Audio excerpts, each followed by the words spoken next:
This is the D6 generation. Dice are our vice. Creating not too horrible content since 2008. Are you crazy? That's like 400 hours of gamer nonsense. Oh, I think we're well past that.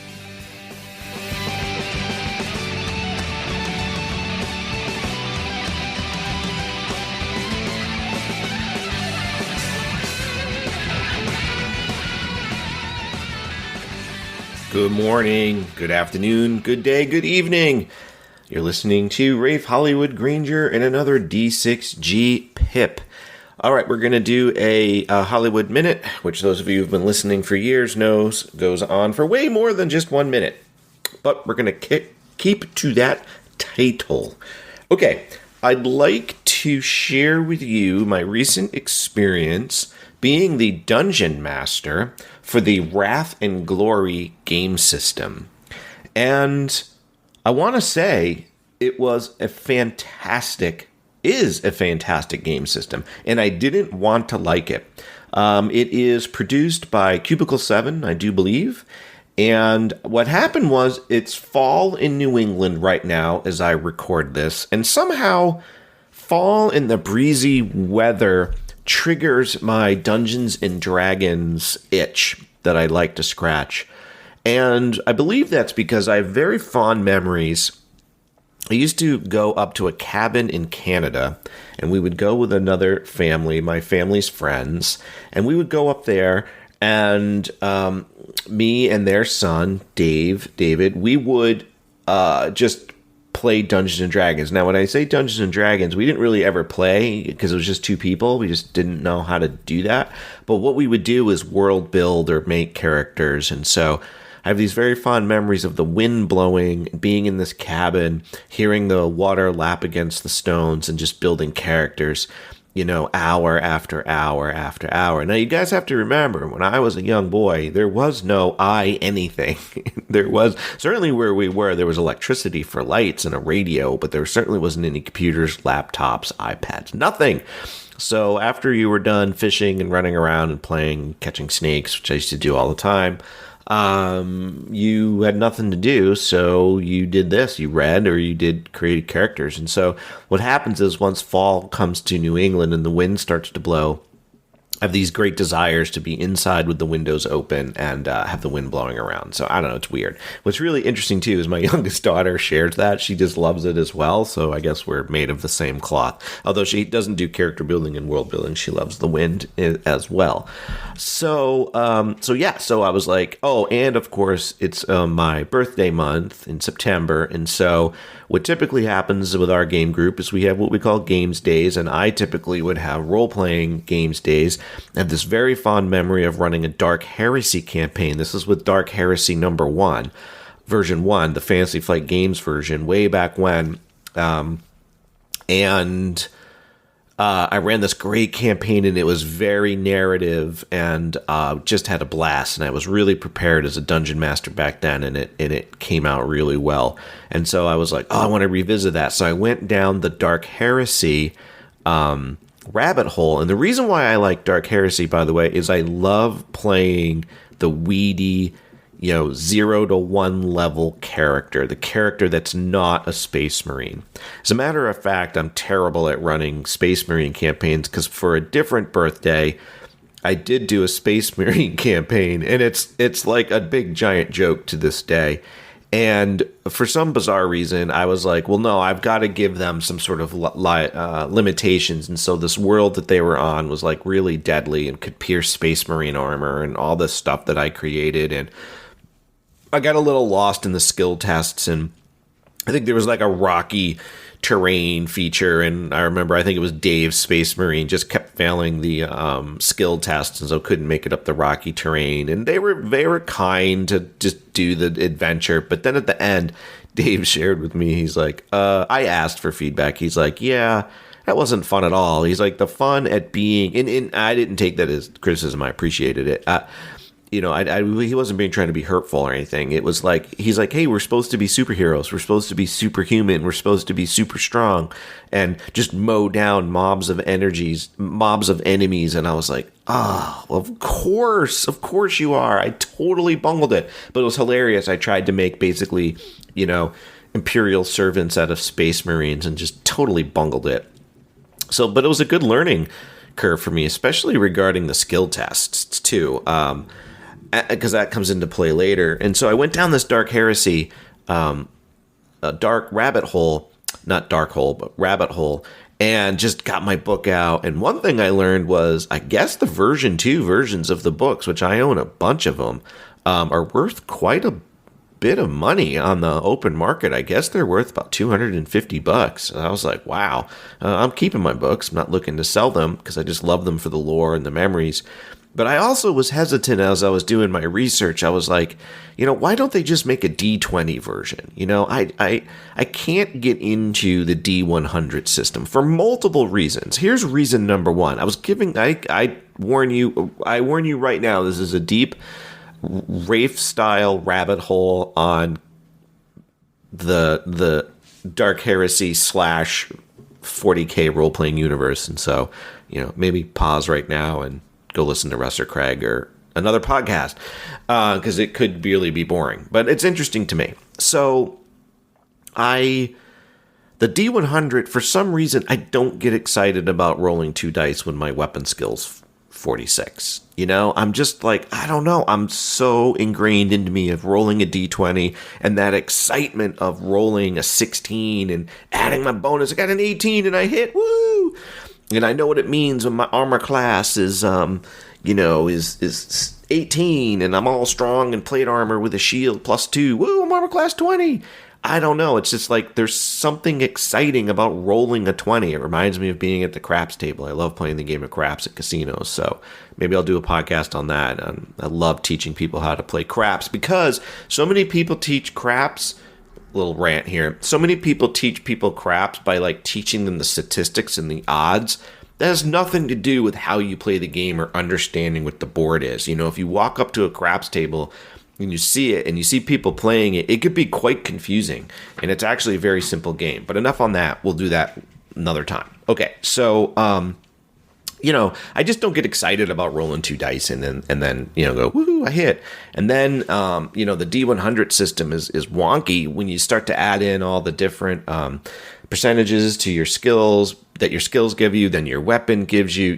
It ends up being very, very crunchy rule set and almost becomes a tactical kind of miniature game, but using role-playing figures, which some people really like, and I'm not bashing it. I'm just saying that, like, the narrative in the D100, I was, like, searching for a Dark Heresy campaign that used a D20 system, which just, I couldn't find one. And I thought about doing, like, Savage Worlds, and I've tried that before, too, but that doesn't scratch the same kind of itch either.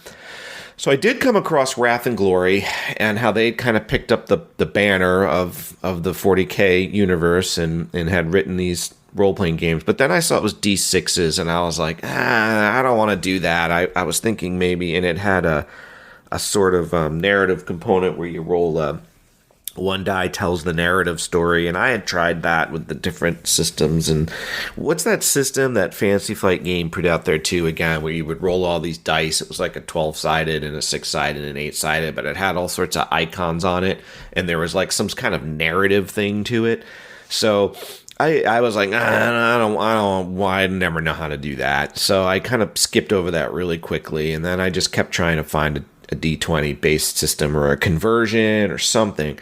So finally, I kind of just can't find it, and I'm like, well, maybe I can just play my Dark Heresy version 2 from Fantasy Flight Games and just make it be, rules light and make it more narrative and not get bogged down to the D100. And it won't be as exciting as rolling a D20, but whatever. And so I was conversing with Dave about it, and he was like, Andy ran, old Andy Fame ran a session, one convention out there somewhere. It might even be an Adepticon, but he ran the Wrath and Glory system. So I called up Andy, and he said he really liked it. And so he was nice enough to share with me some of his PDFs. And so I started to read it. And sure enough, I started to like and see what they were doing with the D6 method of rolling.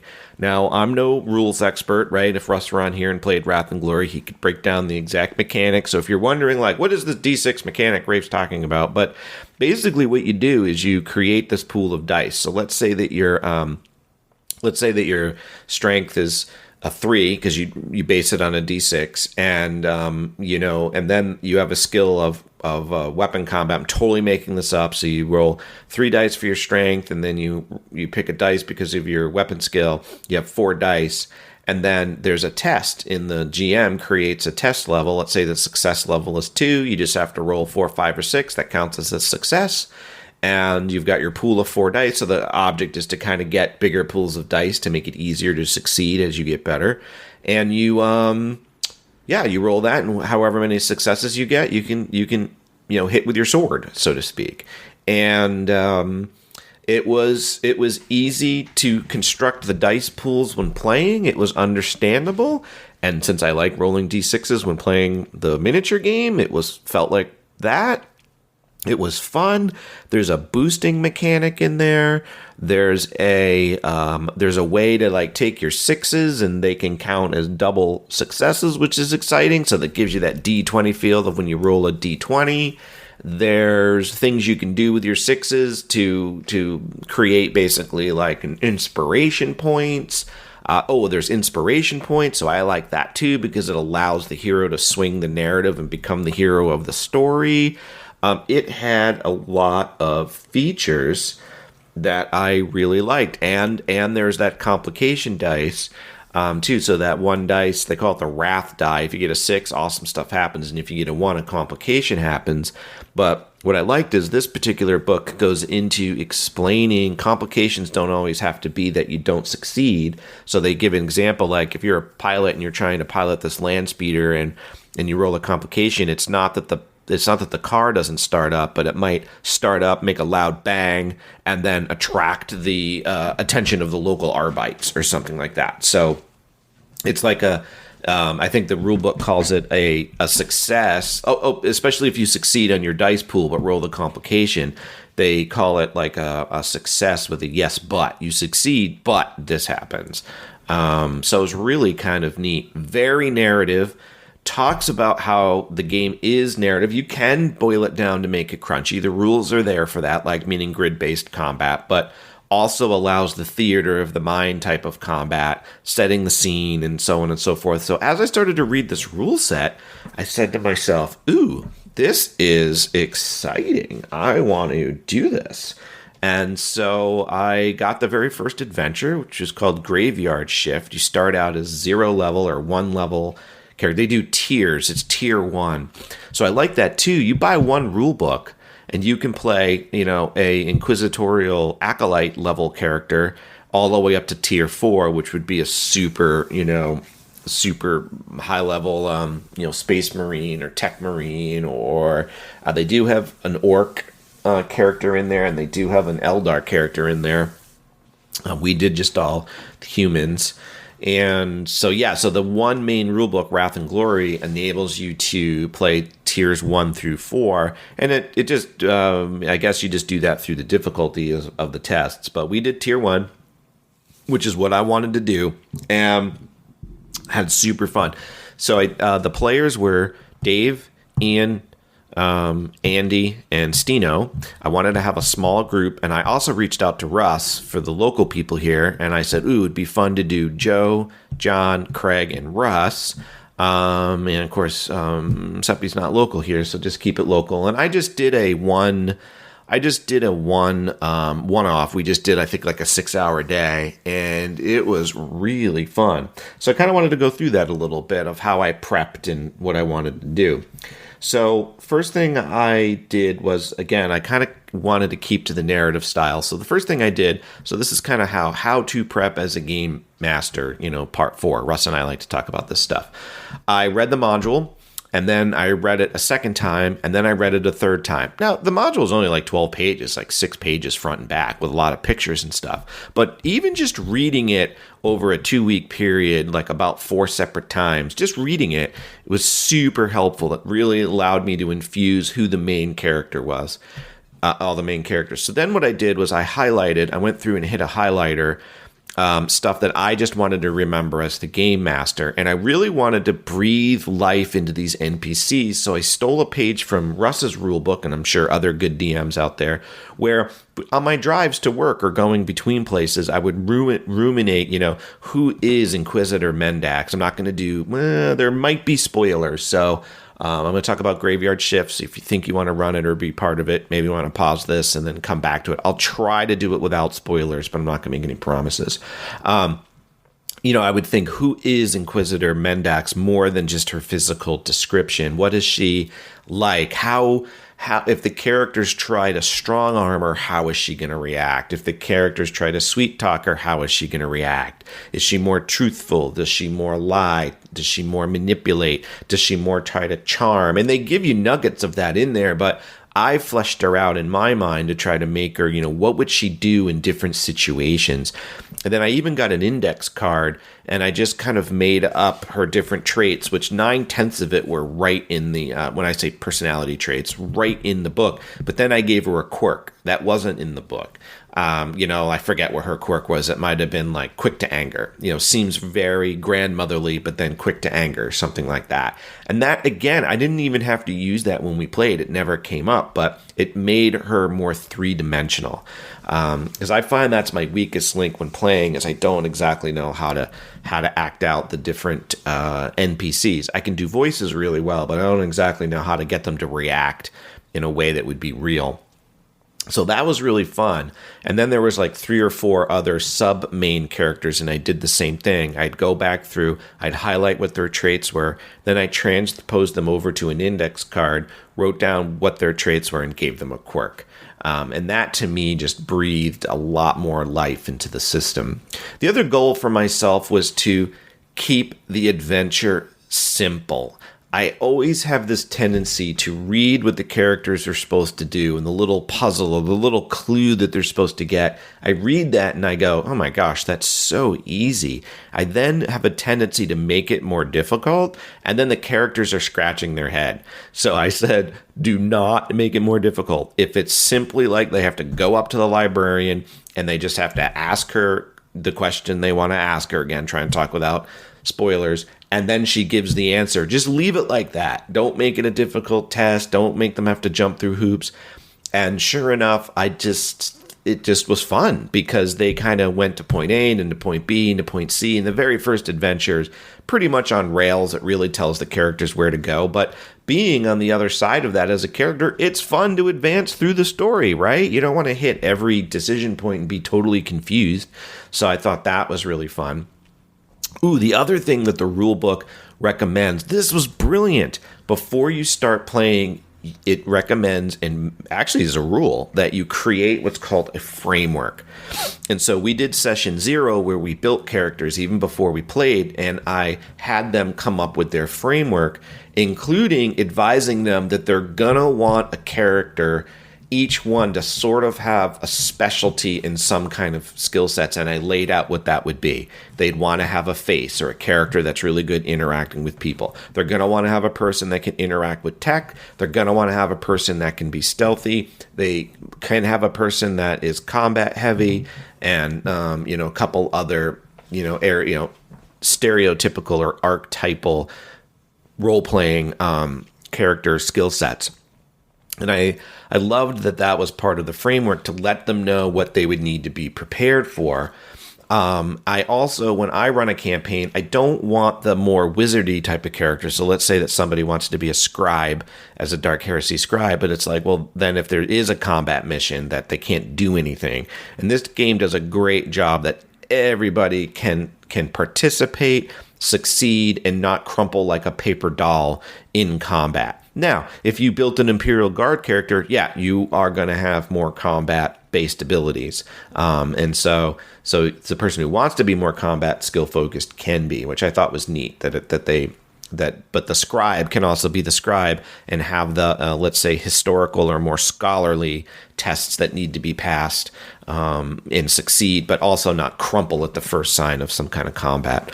So the framework also gets the characters to agree what their mission is. Like it might be, my goal is to serve the God Emperor, or my goal is to be true to my profession as a sister initiate, or, whatever it is, they all agree. And what I loved about that is it takes away the classic problem of you have the rogue, right? And he's just say, neutral or even neutral evil, tendons towards, evil. He's not going to have a problem beating up a guard or threatening him with his life to get information. And then you have the paladin who says, I can't let that happen. Or the holy cleric, I can't let that happen among the party. And the party's trying to role play, but then you have the party at odds. I don't know. Some dungeon masters may love that. I hate it, probably because I'm not good at managing it. So I like it when everybody's on a mission. Hey, you all can be evil-based characters. Don't care, because then at least everybody's on a mission, the same goal. The party's not divisive. So again, I don't like it that way, but I thought it was neat that the game rules said, hey, get the characters to all agree what's the mission. So that way, when they're on the mission and there's options to do it, there's not necessarily party split. They can come back to this framework and go, well, we kind of agreed. Like in this case, they were like, we're going to do what the Inquisitor sets us out to do. Now, how they go about it is their own way. But so it makes it that way. They're not like, well, I'm just going to fly off planet and go over here. So it made it, that was a brilliant thing. So I really like Wrath and Glory did that. Where was I? Talking about how they built their different characters and how I did the prepping for the NPCs. The other thing I found interesting is, and I did have some help. I told Dave, and he had played before, so I knew I'd have help with him. And I had tasked Dave for learning the range rules, because a lot of times in these games, like I got the basic combat rules under my hand, so to speak, and used the handouts for the quick rules and stuff. But then when you add the shooting rules, there's all sorts of new mechanics that the weapons themselves bring into play. Like, it's much easier to learn combat of sword versus person, right? That's pretty easy. You hit, there's usually a toughness roll, an armor roll, you have wounds, and you're done. But when you add a weapon, well, now that weapon can burst shot, single shot. What about shooting into melee? What about ranges? Just having multiple firing ranges, weapons that can fire increases the rule set. So I had Dave tasked with that. So I didn't have to worry about knowing the whole rules 100%. But I made a commitment that I wanted to play by the rules. I wasn't going to do a Raef thing and just go, that rule doesn't make sense to me or seems too difficult, I'm going to suspend it. And boy, did that turn out really well. There were a couple times when the players were like, wait a minute, this thing seems impossible. It was like a combat, I think. And, how are we going to accomplish this? And then they rolled kind of terribly, and it looked like it was going to go bad, like a character was going to die.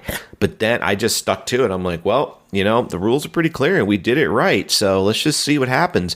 And sure enough, what they began to do was look at the rules, and one of the characters had a way to kind of do a lookout, sir, and absorb the hit. And they could use some of the, quote, inspiration, the wrath, the glory points that they had collected, and they could use those to shift some of the dice around and create different results. And so the rules actually took care of a scenario where the character was going to instant die. And actually, he wouldn't even technically instant dead. He would have been brought down to 0 wounds, which I like here. You don't fall unconscious. When you're brought down to 0 wounds, I believe you can crawl, which means you can still fight and attack. You can withdraw, but you're basically like still 100% combat ready, and you're just kind of leaning on a stack of crates or a stack of boxes or something like that, So the dying rules in this rule game were really cool too. So I was really happy with the way the rule set worked, and we did have a very narrative campaign. I would consider it a success. We went all the way through. People had a good time. It was a one-off, so we don't have to worry about trying to get together again. Although I would like to examine the second second adventure. Also, I found the rules engaging. The rule book is beautiful. I have the PDF and the hardbound book. They do a great job of that. The character creation, it was simple as well, but not. I don't mean simple in a you know. It was easy to do, but the characters were complex and had enough fluff to really get into the role play. I think the game encouraged role play elements, and by everybody having a sort of specialty, another preference. I like it when everybody gets a chance to shine and be able to do their special thing. And what the game does is automatically rewards it, rather than if somebody's got a really high insight skill and everybody's like, well, I'll roll insight. I mean, maybe I'll get a 20 and I'll figure it out. And so they roll a 20 and they can sort of beat out on the skill roll the person who has the super great, invested all their points and have their character in the skill roll. I like this game where, the person who's not trained in being a pilot still has a chance of getting the vehicle to operate, but the person with the pilot skill is going to most likely succeed. So I thought that's really cool. And there's a cool way to add when you can help an ally too by giving them basically add to their dice pool. So I really liked how the rules reinforce my preferred way of playing, which is to have characters have like kind of their special, unique thing. So, so without giving any spoilers, I kind of wanted to say what happened at the end, but, we'll put it this way. The heroes were successful, a lot of plot hooks to do a second adventure. If you are in the Warhammer role-playing frame of mind, I definitely recommend you check out Cubicle 7, check out Wrath and Glory. They have tons of supplements, tons of extra things going on. They also, they do have a new starter kit coming out. I think COVID backed them up a little bit. Dave and I had reached out to the publishers to see, I thought about running a campaign out at this thing that Ian invited me to, and I thought, maybe we'll kill two birds with one stone. We can help support Cubicle 7, but I think COVID said they set them back, and so this new starter kit thing wasn't available. So I just went ahead and purchased what I wanted to purchase of the current rule set, but it wasn't the new fancy bundle. And but check them out. I think they get a new kind of starter kit thing coming out somewhat soon. And they also have a complete fantasy side too, the Warhammer Fantasy roleplay, which is really interesting because I played that 100 years ago back in college. That was really fun too. I really liked that system back then. And they do have other role-playing products too. I think I saw Doctor Who on there, which I don't really know anything about, but they do have other stuff. So I highly recommend it. If you're in the 40K frame of mind, drag out your old fancy Flight Games books, read it for the nostalgia of it, or heck, play the D100 system. It's still a valid system. People are playing it all over the place. I'm just not that good at it. I definitely like this D6 dice pool type of thing. So, hey, thanks for listening. I've got some other ideas for some other pips. Stay tuned to those. I guess we'll just add to that doing the craps one. But I also got a Steam Deck. I don't know if any of you out there have kept your eye on that, but I ordered that about 4 or 5 months ago, and I thought I would give my impressions of a Steam Deck. It's another one of my ideas. And so, hey, until next time, thanks for listening and happy gaming.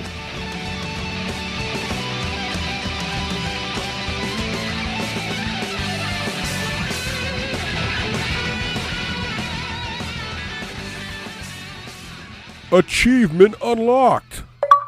You've made it to the end of another D6 Generation episode, the podcast whose humor has universally been acclaimed as not too horrible. Please let us know what you thought of the show by emailing us at info@the d6generation.com. If for some inexplicable reason you actually enjoyed this show, you can help others find out about it by leaving positive reviews on iTunes. Thanks for listening and happy gaming.